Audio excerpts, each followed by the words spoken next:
You've got shit. I've got shit. We've all got shit. So let's therapize that shit with your host, me, Joy Gerhard.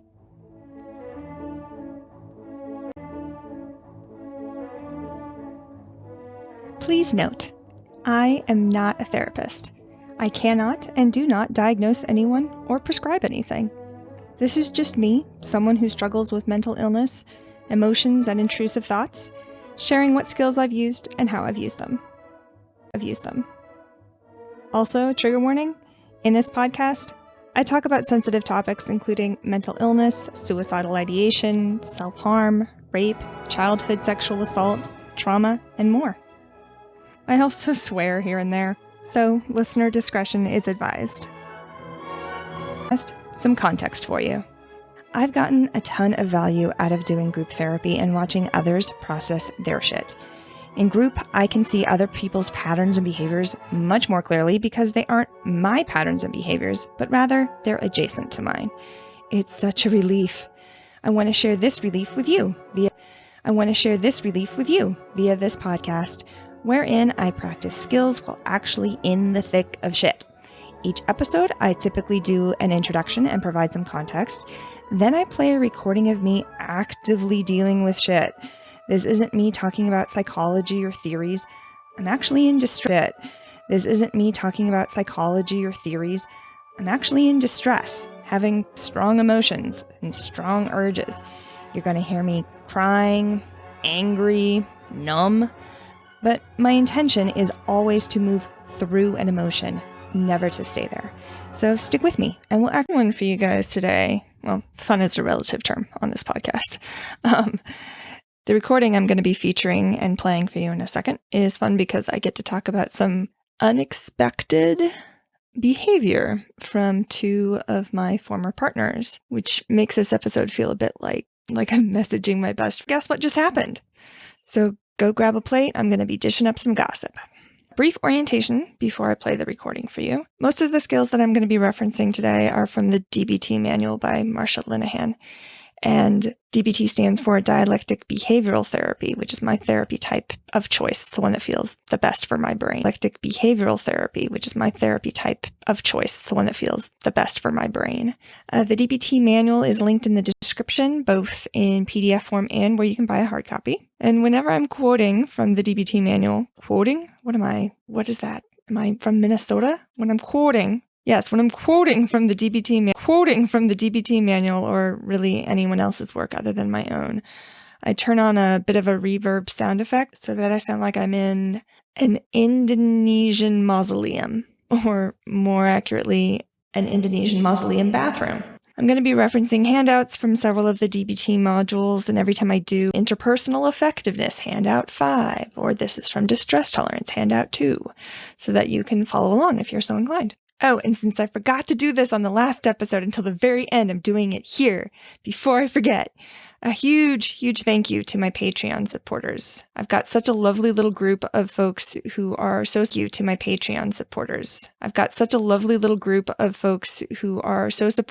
Sunny and Juicy, also Anonymous, Andrew, and my OGs, Anne and Ruth, who are also my sisters. All of you are eccentric dark-splotched ice fish, which is a good thing, I promise. And are 95.5% of the reason that this podcast exists for public consumption. So thank you so very, very much. And if you, dear listener, would like to support this podcast, the link for my Patreon is in the description. All right. I'm recording this commentary on April 7th, 2023. The recording I'm about to play for you is from June 18th, 2022, which is about 10 months ago or so. And I start off the recording feeling super gross and not knowing why, which of course means, you guessed it, it's time for some mindfulness practice. But it takes me a bit to actually notice what my body is doing, which means that you're going to hear some pauses, and they're long. It's not like 2 or 3 seconds. It's like 15 or 30 seconds. And I left those in because I think it's important to demonstrate how mindfulness actually goes, at least for me. It's not me reading a novel. It's more like I'm doing a real-time translation of an interpretive dance and translating it into a language I don't speak fluently. Whereas observing my thoughts comes way easier. That does feel like I'm reading a novel in English, but that's an interpretive dance that I'm translating into Spanish. So it takes some time. In particular, there's going to be a moment about 22 minutes in or so when I ask my wise mind a question and wait for the answer. And it legit took 30 seconds to hear an answer. And I left that whole pause in there because that's how long it took. It's not a glitch. It's also not me being a lazy editor. And of course, lazy is a judgment. And I'm watching myself over-explain this because I'm anticipating that you'll be judging me. Isn't this round robin fun? Oh, a happy day. There are other moments where I'll sit in silence for a protracted length of time. There are other moments where I'll sit in silence for a protracted length of time, 5 to 15 seconds or whatever. And again, that's me observing and listening to my body or listening to my wise mind. I don't always say in the recording that that's what I'm doing, but that's what I'm doing. So now that I've set your expectation of long moments of silence, let's go ahead and dive on into the recording. Past Joy, take it away.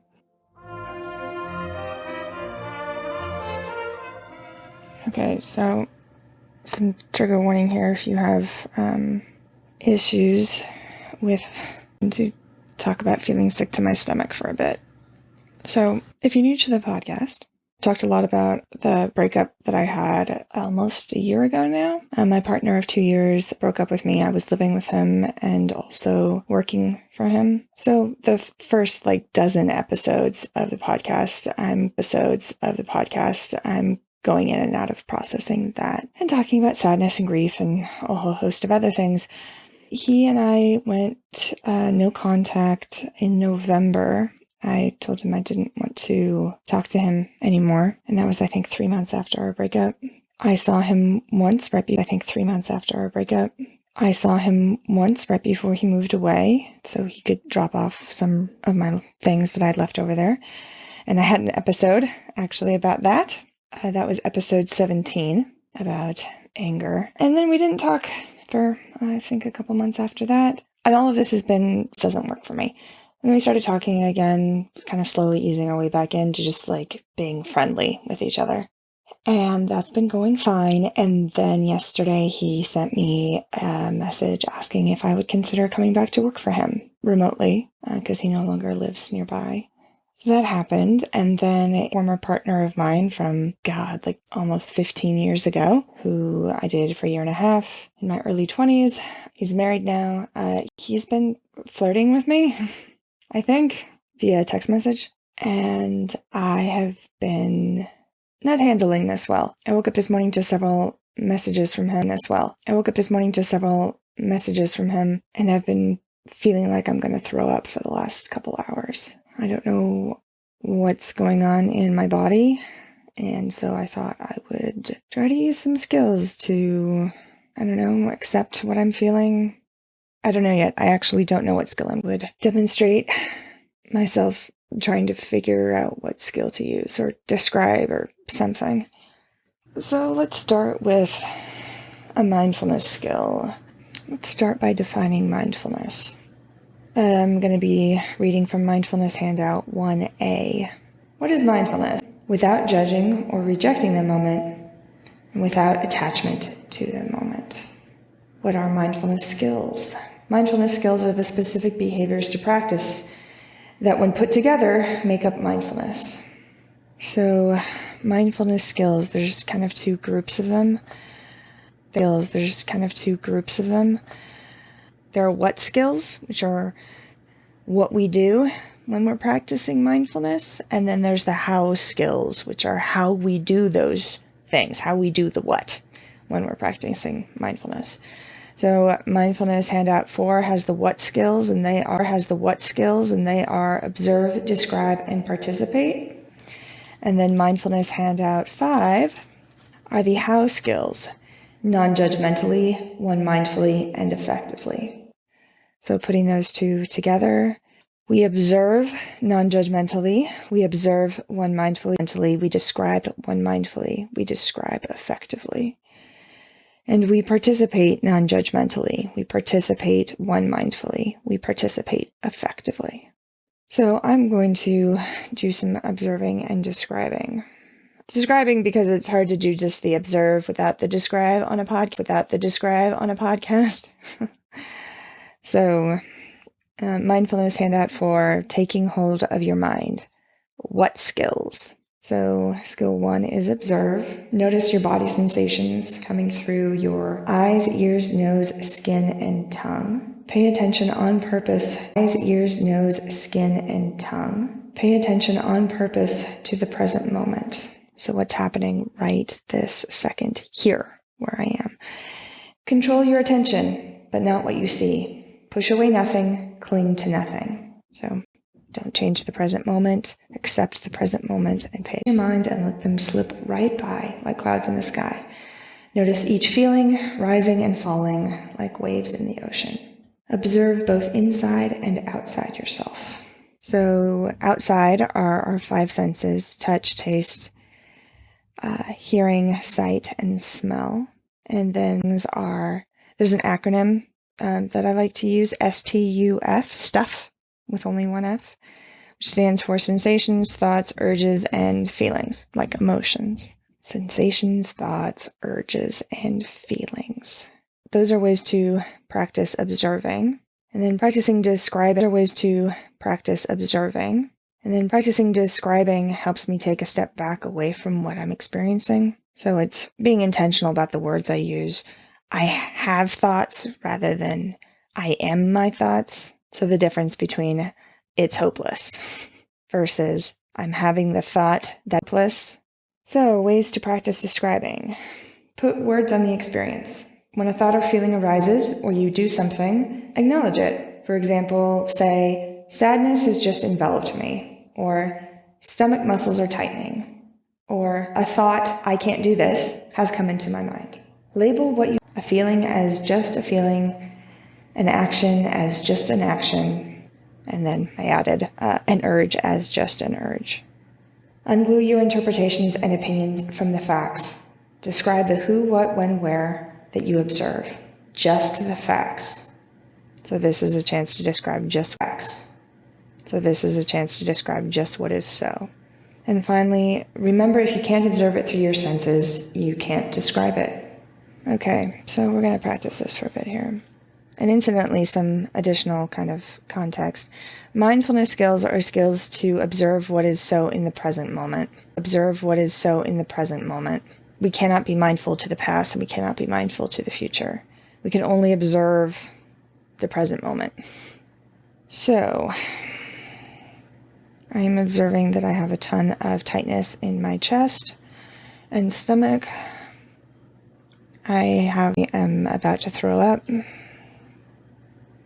Like my throat muscles, both kind of where if I had an Adam's apple, where that would be, kind of in the middle of my throat, and then also lower down, kind of like the suprasternal notch, right the middle of my collarbone. So I have a lot of tightness there, and it's actually moving up to kind of the back of my throat. Like there's something in my throat obstructing. I feel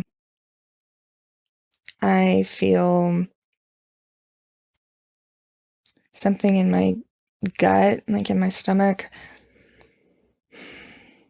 Tightness.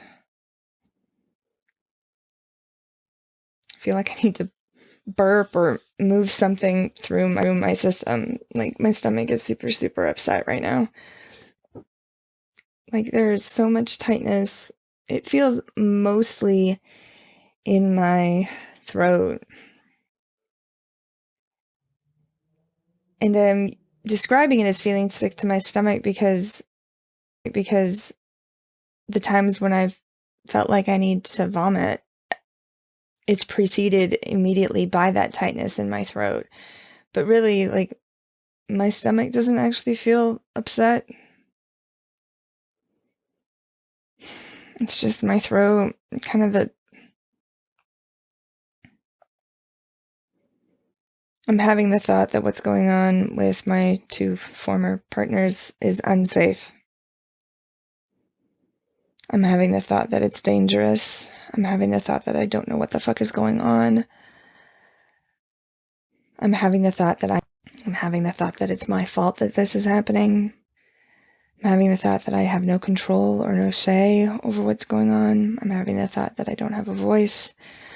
I'm having the thought that my voice doesn't matter.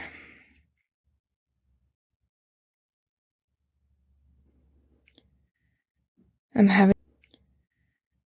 having the thought that I don't know what to do now. I'm having the thought that I'm at the affect of whatever they're doing. I'm having the thought that all I can do is respond to them. I'm having the thought that there's nothing I can do to take charge or be proactive. I'm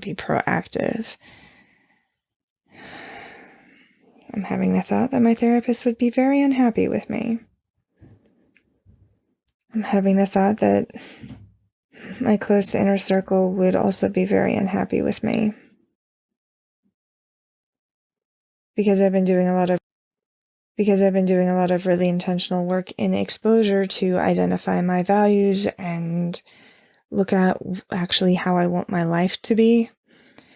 And this feels like moving backwards, both in terms of a personal relationship and also in terms of a work relationship. The relationship one being flirting with my former partner from like 15 years ago, and the work one being going back to work with my more recent former partner. I'm having the thought that engaging in either one of those is a betrayal of the work that I'm doing. I'm having the thought that either one of those would be moving backwards.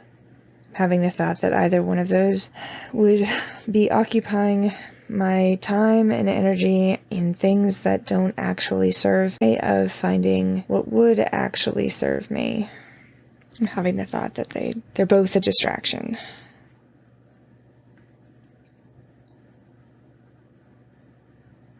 And I'm having the thought that, like, the universe has a sixth sense of humor. I'm having the thought that this is like kind of a cruel irony. I'm having the thought that all of this is a test that I am failing. So I can almost guarantee I know what my therapist would say if I were in session with them. They would ask me, what does my wise mind say? So let's talk about wise.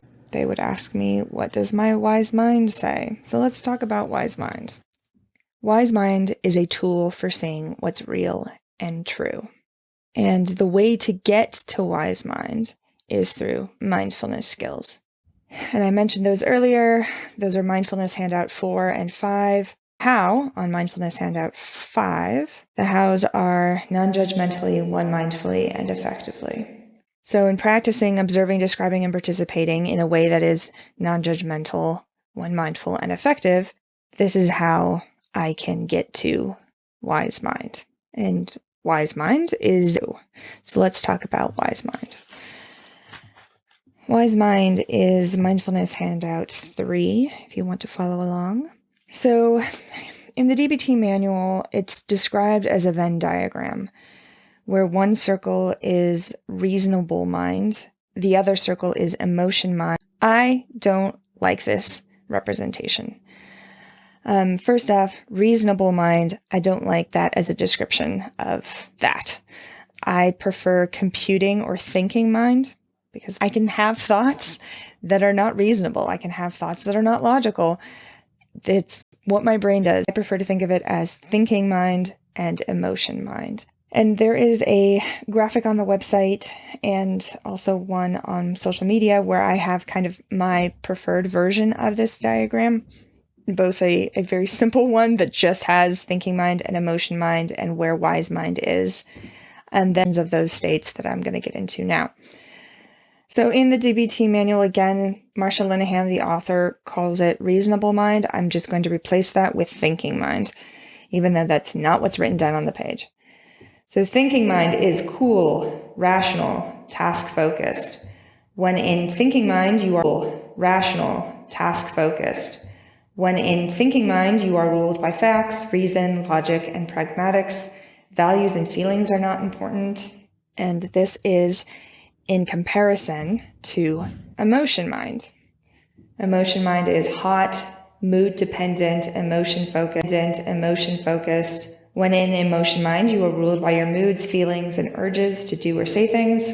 Facts, reason, and logic are not important. So that's what's on the page. Now I'm going to talk about it a little bit more broadly. Thinking mind goes on in our prefrontal cortex, that part of our brain. Our prefrontal lobe, if you care about neuroscience, and it's involved in planning complex cognitive behavior, decision making, what humans consider higher order thinking. And that's juxtaposed to our emotion mind, which is our limbic system. That's reactive, it's fight or flight, it's kind of our alligator, our lizard brain, if you will. I can tell when I'm in thinking mind, when I am problem solving and getting stuff done, and I'm focused, I'm judging, I'm insistent, I'm making things mean something. So I'm making meaning. I'm making things mean something. So I'm making meaning. I'm interpreting, I am task-oriented, I am frantic, I'm controlling, I'm black and white. It's very planning and problem-solving oriented. It ignores my feelings. When I'm in thinking mind, I tend to be, and that is juxtaposed to emotion mind. And I can tell I'm in emotion mind when I'm extreme. I'm feeling extreme emotions or feeling very manic. So extreme anger, sadness, fear, hurt, happiness, love, anticipation, hope, fun. I can tell that I'm in emotion mind when I'm reactive, when I'm feeling out of control, when I'm feeling desperate or urgent, and I'm also in very black and white in my thinking. I can tell I'm in emotion mind when I'm assigning blame. When I'm mind reading, I can tell I'm in emotion mind when I'm assigning blame.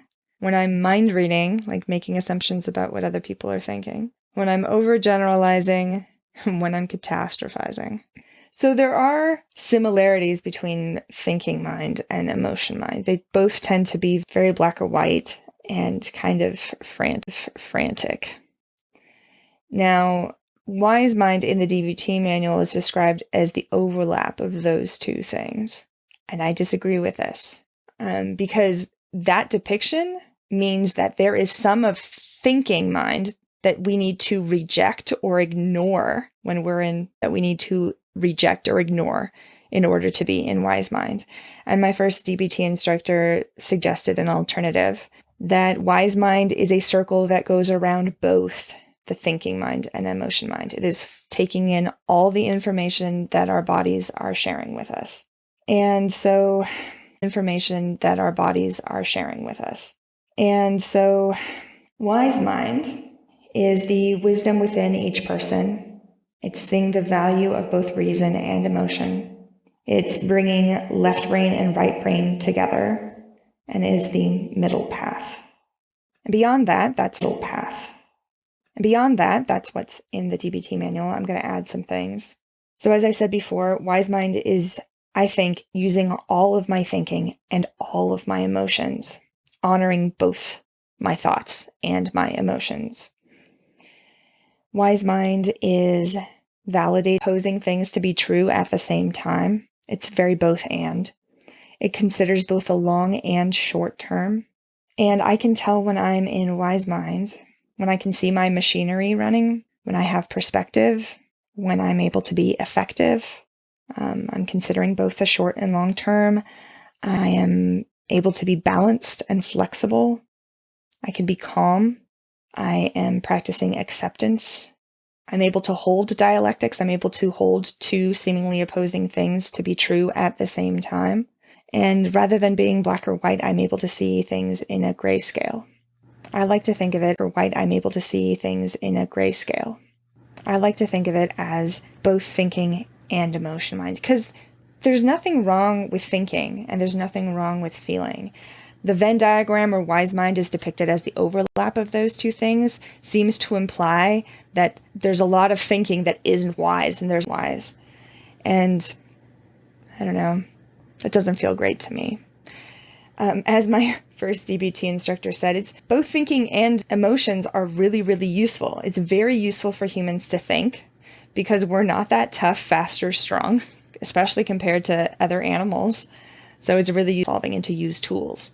And then emotion mind is really useful because emotions promote action. They are our first Wi-Fi. They are what networked us together before we had language. We express emotions. They show up in our body language. They show up in our faces and in our posture, and it's a way to communicate to other people.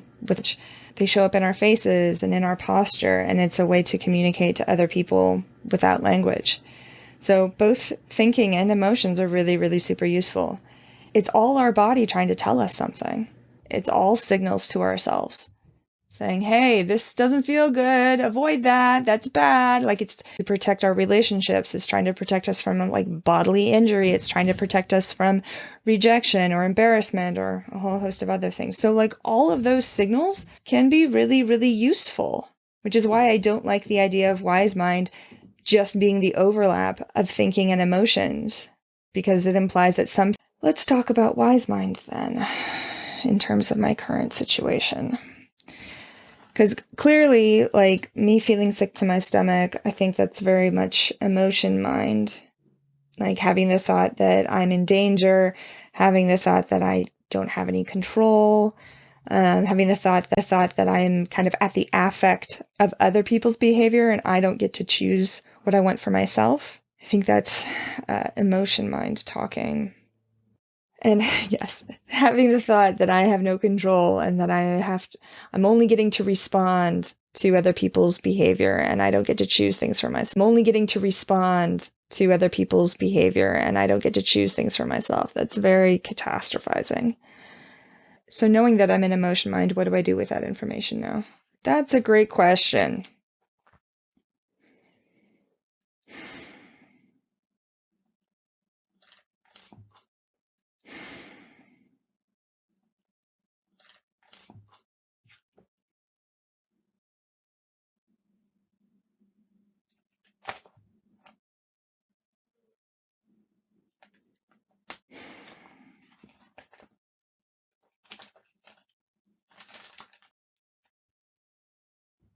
Ugh.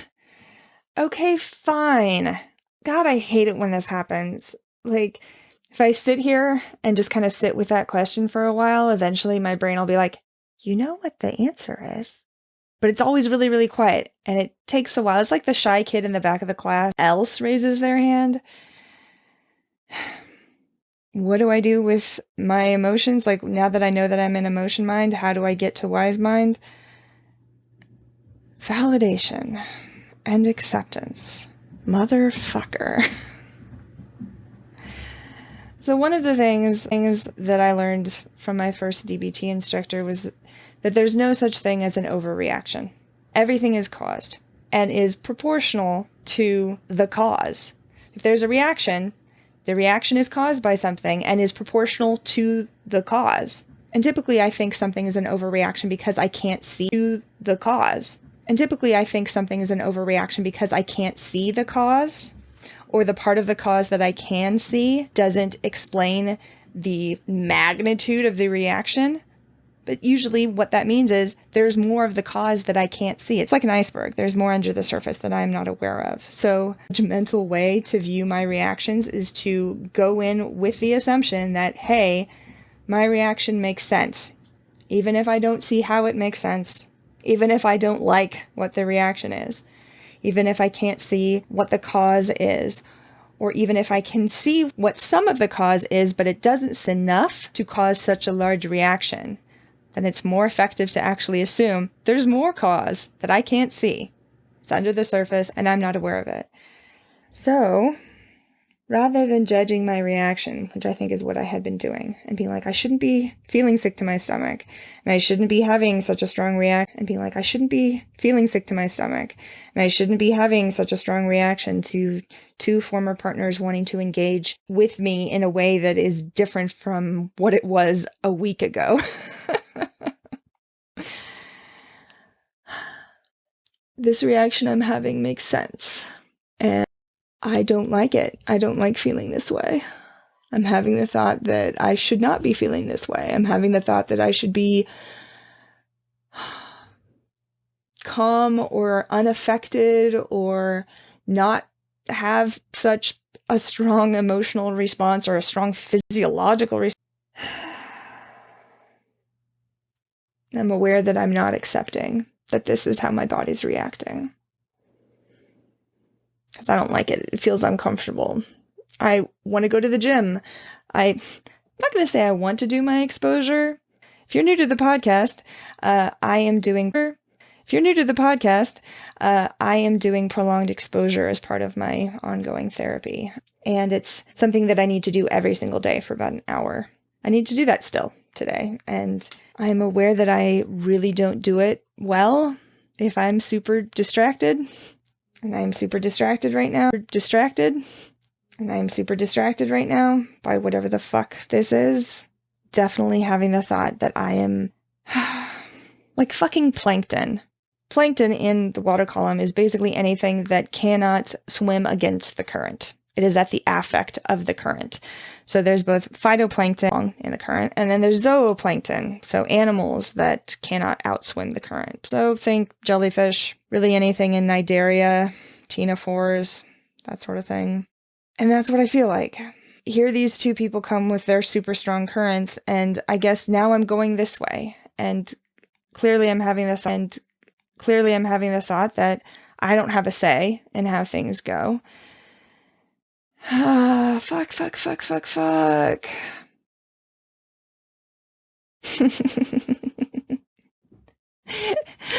Fucking wise mind, man. So the little kid at the back of the class goes, you actually always have the belief that you don't have a say in how things go? Because you've never really done the work of checking in with yourself to see what sort of things you want? Doesn't matter. Fuck you. Okay. So that's a central belief that I have, that it doesn't matter what I want. And that in fact, it is safer to not want things, to not even check in and know what I want, because I'm not going to get it anyway. And so knowing what I want is a recipe for, hang on, let's use our observe and describe. I'm having the thought that knowing what I want is a recipe for disappointment. I'm having the thought that I won't get what I want. And if I don't get what I want, then what is the point of wanting things? I'm having the thought that it is safer to not want things. That's how I will avoid disappointment. To never check in with what I actually want, never be aware of what I want. And this makes sense. This is caused. So my family, I grew up very poor, and it was a weird type of poverty. It looked from the outside like we weren't poor. My parents were essentially missionaries in the United States, and they made a living by donations from people. So our income depended on the generosity of others. And there were months when the only reason we could buy groceries was because somebody put money in an envelope under our windshield wiper. Like, we fixed everything ourselves. I didn't even know that you could hire people to come fix things. A car or electronics or anything that broke, we fixed. And we just generally didn't have new things. Everything were hand-me-downs, were hand-me-downs or donations from people. My mom used to say, don't turn your wanter up. Like your wanter is a dial, how much want you have. Like, don't look at catalogs, don't go window shopping, don't watch commercials, because that would just make you want things. And it was the point of wanting. And of course, then I developed the belief that what I wanted didn't matter, that there was no point in knowing what I wanted, because if I knew what I wanted, I still wasn't going to get it, so I was only going to be disappointed, and the way to avoid disappointment was to not want things. So that there's a reason I have this belief that what I want doesn't matter. And there's a reason I don't have the practice of actually identifying what I want. So yeah, it makes sense. We're doing some validation here, clearly. It makes sense that I do not have the practice of, it makes sense that I do not have the practice of wanting things, and that I feel like I am at the affect of what other people want. And that as soon as what they want changes, I get whiplash. It's like a current suddenly switching directions, or when the tide direction changes, suddenly the water column is moving in a different direction. I'm like, but I didn't want to go this way. And I have the belief that I don't have a say in how my life goes. Fucking fuck. I don't have a say in how my life goes.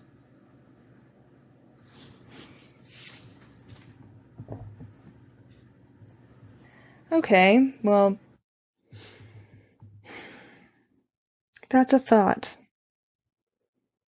That is a thought that I am having. It is not fact that I have no say in how my life goes. It is a fact that I'm having the thought that I have no say in how my life goes. And clearly I do have some say in how my life goes. Like right now, I am choosing to sit here and record this recording. No one is forcing me to do that.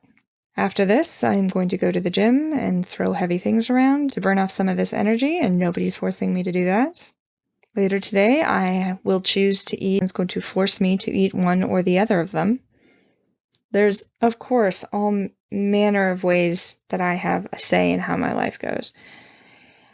I think it's one of the 7,263 reasons why I like being alone. Because when I'm alone, I have much more of a say in how my life goes. Being around other people feels like suddenly I went from sitting on a dock where I'm out of the water and on land and can move around on my own, to suddenly being in water and not being able to swim against the current.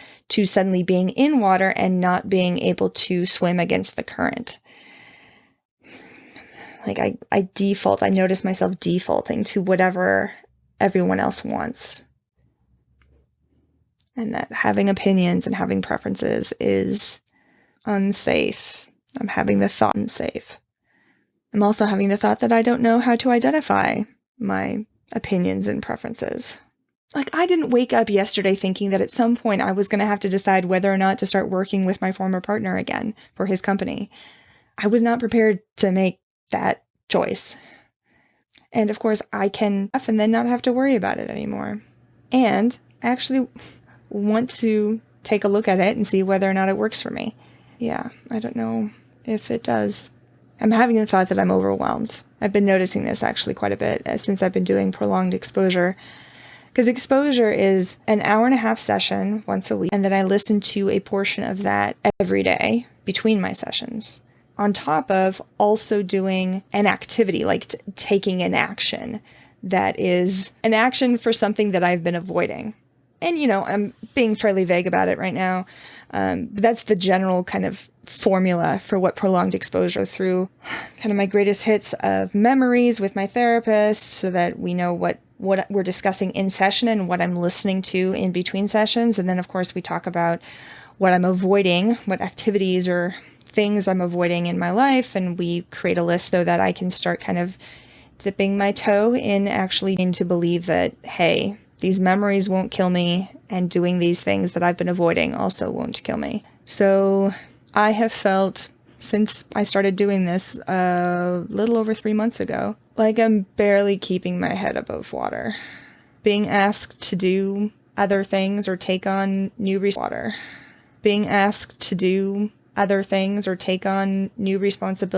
or visit friends, or help somebody with a project, or any of this stuff feels, I'm having the thought that it's overwhelming. Having the thought that I have such diminished capacity to accomplish any fucking thing. Such diminished capacity to accomplish any fucking thing. And I don't know if that's actually true. And I'm having the thought that I'm overwhelmed. Oh, and I need to make a pie today for Father's Day. Okay. Okay.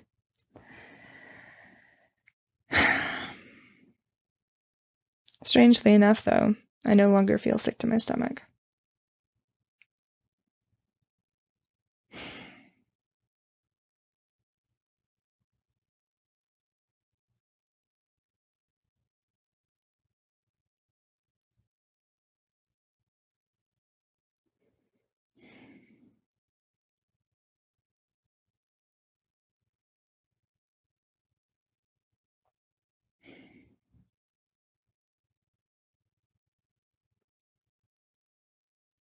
Wow.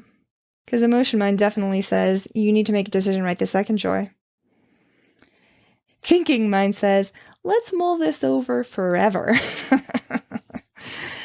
So, yeah, I think I need to, at least with the potential working information, so I actually know what I'm saying yes or no to.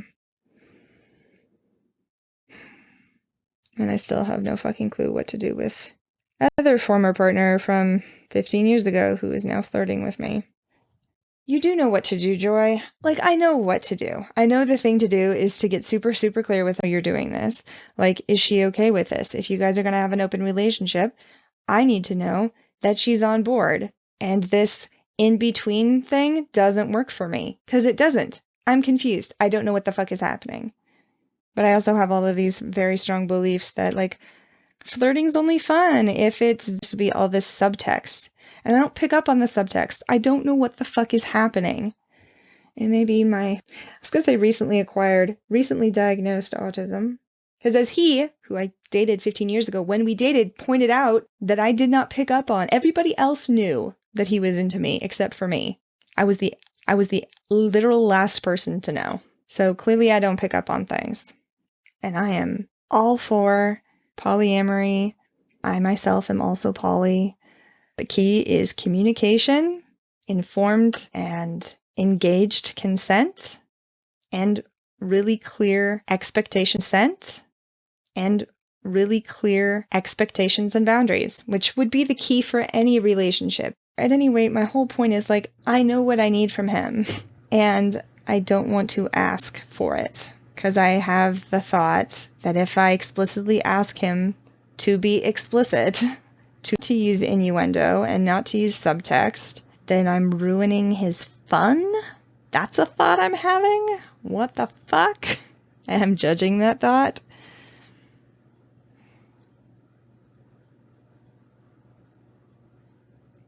And wise mind, for a second, and that's the fucking kid in the back of class goes, Joy, his fun, his experience is not the only one that matters in this. Your experience also matters. Is this fun for you? It's fun in the way that, like, rubbernecking a car accident is fun. Like, there's some more, like, rubbernecking a car accident is fun. Like, there's some morbid curiosity. I kind of want to know what happens next. And that is me actually choosing to be plankton. That's me choosing to just drift with whatever he's doing and not actually taking action consistent with what I want. And what I want is clarity. And if he's not clear, that's also clarity. It's like, if he doesn't know what the fuck he's doing, that at least tells me he doesn't know what the fuck he's doing. And then I can be explicit. I'm like, great, then stop this. Good for me. The thing to do is to tell this man, this person, former partner from 15 years ago, that this isn't working for me, whatever this is, that I feel confused and uncomfortable, and that I would like clarification. And if he is not able to give me clarification, and or if his clarification actually doesn't address my confusion and discomfort, the thing for me to do is to ask him to stop his behavior. And I really don't want to do that because I feel very uncomfortable about that.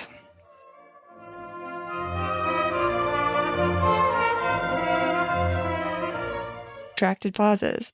So I want to kind of fill you in on what has happened with those two people since the recording. Regarding my partner from 15 years ago, that one is a bit of a clusterfuck. I will cover this in future episodes because it caused me a lot of distress, a lot of protracted distress over multiple months. Very, very long story made very short. I did ask him if he was flirting with me multiple times. I told him that I wasn't picking up on his subtext multiple times. I asked him to clarify multiple times, and he insisted multiple times that he wasn't flirting with me and that there was no subtext. After several months of this, he did finally admit that he wasn't flirting with me and that there was no subtext. After several months of this, he did finally admit that he had been flirting with me. He knew at the time that he was flirting with me and that he lied to me. He chose to lie to me multiple times. In hindsight, especially after listening to the recording that I just played, all of this could have been avoided if I'd actually had the thought that he was flirting. He told me that he wasn't, so I doubted myself and also judged myself for making an incorrect assumption. And then he would do something else flirtatious and the cycle would repeat. And of course, as you heard at the end of the recording, I didn't want to tell him to stop his behavior. I felt really uncomfortable with that idea. And learning curves, aren't they fun? And also hindsight. Isn't hindsight lovely? But anyway, I will cover that in more detail moving forward because it, again, came up a lot. But I did take action regarding my more recent partner's job offering. I asked him some follow-up questions to get more details.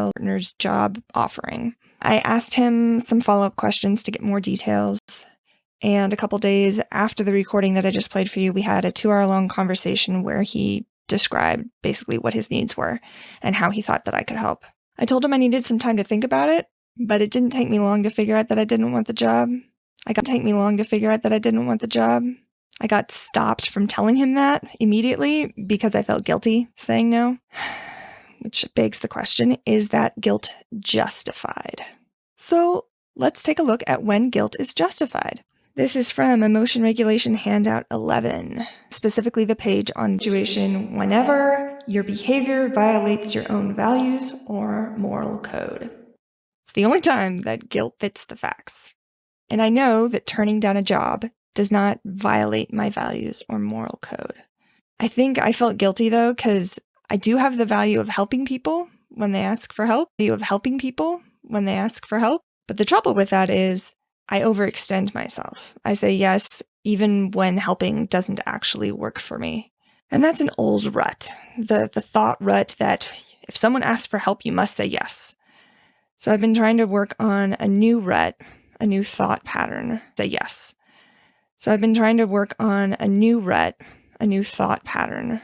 Specifically for the thought, it's okay for me to say no to a request, even if I am physically capable of doing it. And I feel really uncomfortable right now. Like it doesn't feel like I feel uncomfortable, tension, just saying that. It's okay for me to say no to a request, even if I am physically capable of doing it. Because basically, the only rubric that I've used, the only decision-making matrix that I've used when someone asks for help is, am I physically capable of doing that thing? And if I am, I say yes. But there are other things to consider that I haven't been considering that I need to actually add to my decision-making rubric, like, do I have the energy to do that thing?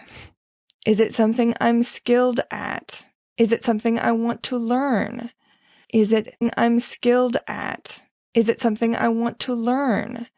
Is it healthy for me to do that thing? There's a bunch of other questions. But, the old puritanical bootstrap thing that's a thought rut that runs really fucking deep. Which is why we're working on the new thought rut. It is okay, physically capable of doing it. So my guilt is not justified. Saying no to a job doesn't violate my own values or moral code. which means it's time for some opposite action. I've talked a bit about opposite action in previous episodes. The deep one was episode 26, but I've also mentioned that skill. There's a way to do that. You head on over to this podcast's website, which is therapize.joygerhard.com. It's linked in the description. You head over there and you go to the search icon in the main menu. You can search for the skill that you're interested in, and your search results will show every episode where I mention that skill. Huzzah! Yay, search results will show every episode where I mention that skill. Huzzah! Yay for the internet. So getting back to opposite action for the guilt of saying no to a job offer from my former partner. Opposite action in a nutshell is a way to short circuit an emotion. I talked earlier in the episode about the E-wheel, and that an emotion, the actual wheel itself, is an experience, which is how it feels in my body, an expression, what it looks like to other people, so like body language and behavior, and echoes, which is how that emotion impacts me over time. Once that wheel is spinning, there's ways to short circuit it and stop the experience, or a skill that changes my expression, or a skill that changes my echoes. And using any of those skills will short circuit the emotion once it's already started spinning. Opposite action is the skill to use to change the expression. So my behavior, my body language, what it looks like to somebody on the outside. Per Emotion Regulation Handout 7, when your emotions do not fit the facts, or when acting on your emotions is not effective, acting opposite all the way will change your emotional reactions. Opposite action works because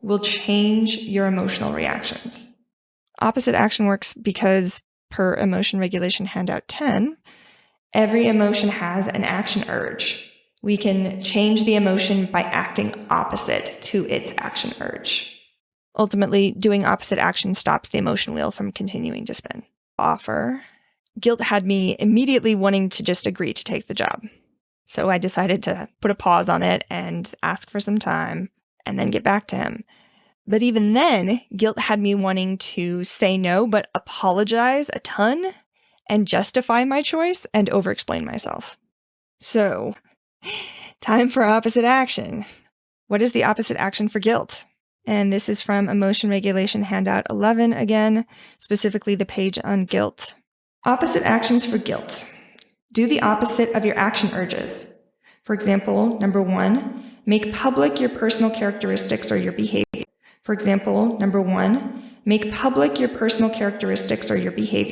With people who won't reject you. Number 2, repeat the behavior that sets off guilt over and over without hiding the behavior from those who won't reject you. All the way opposite actions for guilt include number 3, number 4, take in all the information from the situation, and number 5, change your body posture. Look innocent and proud. Lift your head, puff up your chest, maintain eye contact. Keep your voice tone steady and clear. Which is the exact opposite behavior of somebody who feels guilty, right? If the person, or in this case, because this is all happening via text message, I don't want to look at the message that I sent. I don't want people to know about what I've done. I want to hide. I want to apologize. I want to justify. I want to explain all of that shit. And I especially want to just avoid saying no, which I did. I didn't do opposite action all the way because I didn't do it immediately. I sat on it for a couple weeks. I told him that I needed some time to think about it and that I'd get back to him. But after a couple days, I knew I wanted to say no, and I didn't do it because I felt really fucking guilty about saying no. So I dragged my feet.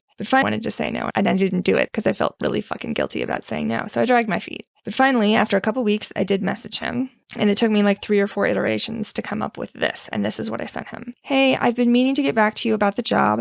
I don't think it's a good fit for me right now. I figured I should let you know so you could hire someone else if you need to. I appreciate the offer, though. And I intentionally chose not to apologize, not to try to make up for it, like, hey, I can help you find someone else, not to explain myself. I just said no. I messaged my friends and told them that I had turned it down, and I kept going back to the message and looking at it because I really wanted to avoid looking at it. I felt really guilty for having sent it in the first place. So I kept going back and opening it up again and reading it again and again and again. And eventually, it took him like a day, but he did get back to me. And he said, okay, thanks for letting me know. And I took in that information. I took in the fact, like I paid attention to the fact that and I took in that information. I took in the fact, like I paid attention to the fact that he didn't scream at me. He didn't message me how disappointed he was. He didn't get mad at me for taking so long. He didn't even ask me why. He didn't ask for an explanation at all. He just said, okay, thanks for letting me know. So I intentionally took in brain. Remember this. Notice this. The thing you were really afraid about didn't happen. And it all felt very, very weird. I don't really understand it. And that's what happened. So there you have it. I don't really have anything else to add, aside from thank you for listening. It's always a pleasure. This has been Let's Therapize That Shit, with your host, me, Joy Gerhard. If you like what you heard, please rate, review, subscribe, and tell your friends about it. I'll see you next time. Intro and outro music is Swan Lake Opus 20 by Anatoly Fistulari and released on LP by Richmond High Fidelity London Records in 1952.